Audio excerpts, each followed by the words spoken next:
Hello बच्चों, आइए देखते हैं प्रश्न। निम्न द्विघात समीकरणों के मूलों की प्रकृति ज्ञात कीजिए।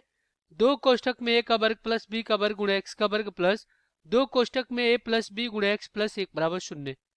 तो हम क्या करेंगे, यहाँ पे मुख्य अवधारणा लिखेंगे। तो चलिए यहाँ पे लिखते हैं मुख्य अवधारणा।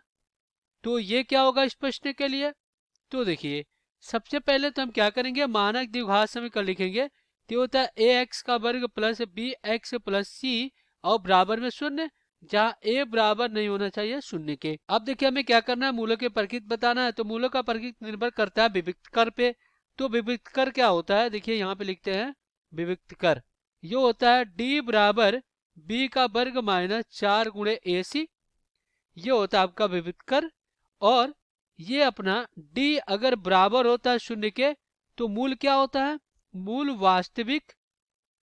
वास्तविक तथा समान होता है। मूल वास्तविक तथा समान होता है। और d अगर क्या होता है, बड़ा होता है शून्य के, तो मूल क्या होते हैं, मूल आपका वास्तविक होता है तथा असमान होता है, असमान। और अगर d छोटा होता है शून्य के, तो मूल क्या हो जाता है आपका, मूल काल्पनिक होता है। मूल काल्पनिक होता है d अगर छोटा होता है शून्य के, यानी ऋणात्मक आता है। तो अब यहाँ पे हम क्या करते हैं, हल कर लेते हैं। यहाँ पे देखिए, अब हमारा समीकरण क्या है, दो कोष्टक में a का वर्ग प्लस b का वर्ग और गुणे में x का वर्ग प्लस दो कोष्टक में a प्लस b गुणे x प्लस एक बराबर शून्य। तो यहाँ से a बराबर कितना आ जाएगा, दो कोष्टक में a का वर्ग प्लस b का वर्ग और b क्या होगा, दो कोष्टक में a प्लस b और यहाँ पे c कितना आ गया, एक आ गया। अब हम क्या करेंगे, यहाँ पे d निकालेंगे। तो यहाँ से d क्या हो जाएगा, ये हो जाएगा अपना b का वर्ग, यानी दो कोष्टक में a प्लस b का क्या, पूर्ण वर्ग। ये पूर्ण वर्ग हो गया माइनस 4 गुणे दो कोष्टक में a का वर्ग प्लस b का वर्ग और गुणे में c कितना, एक है। तो यहाँ से d क्या हो जाएगा, दो का वर्ग 4 और ये हो जाएगा a प्लस b का पूर्ण वर्ग और माइनस 4 दूना 8 और कोष्टक में a का वर्ग प्लस b का वर्ग। अब देखिए x प्लस वाई का पूर्ण वर्ग क्या होता है, x का वर्ग प्लस वाई का वर्ग प्लस 2xy।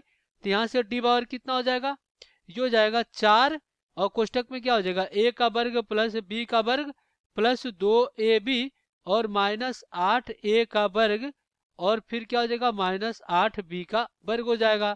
तो यहाँ से d पावर कितना हो जाएगा, 4a का वर्ग प्लस 4b का वर्ग और प्लस 8ab और माइनस 8a का वर्ग और फिर माइनस 8b का वर्ग। तो यहाँ से d कितना आ जाएगा, यहाँ पे देखिए a का वर्ग है, ये a का वर्ग है। तो अगर हम क्या करते हैं, इसको घटाते हैं तो कितना हो जाएगा, ये होगा माइनस 4a का वर्ग और फिर यहाँ पे क्या हो जाएगा, माइनस 4b का वर्ग और प्लस में क्या हो जाएगा, प्लस में हो जाएगा 8ab। यही होगा। अगर हम क्या करते हैं, d माइनस बाहर ले लेते हैं, यानी माइनस 4 बाहर ले लेते हैं, तो क्या हो जाएगा, a का वर्ग प्लस b का वर्ग और माइनस क्या हो जाएगा, 2ab होगा। और ये हमारा क्या है, x माइनस वाई के पूर्ण वर्ग के बराबर है। तो ये हो जाएगा d बराबर माइनस 4 कोष्टक में क्या हो जाएगा, a माइनस बी का पूर्ण वर्ग। अब देखिए ये क्या है आपका, ये तो आपका धनात्मक है, यहाँ पे कोई भी मान रखेंगे तो इसका वर्ग होकर धनात्मक हो जाएगा। लेकिन यहाँ पे ऋणात्मक है तो गुणा होकर क्या हो जाएगा, ये मान ऋणात्मक ही आएगा। तो d यहाँ से हमेशा क्या आ जाएगा, शून्य से छोटा ही आएगा। तो यहाँ पे हम कहेंगे कि अतः अतः मूल क्या हो जाएंगे, मूल काल्पनिक हो जाएंगे, मूल काल्पनिक होगा। तो यही क्या हो जाएगा आपका उत्तर। आशा करते हैं बच्चों ये प्रश्न आपको समझ में आया होगा। धन्यवाद।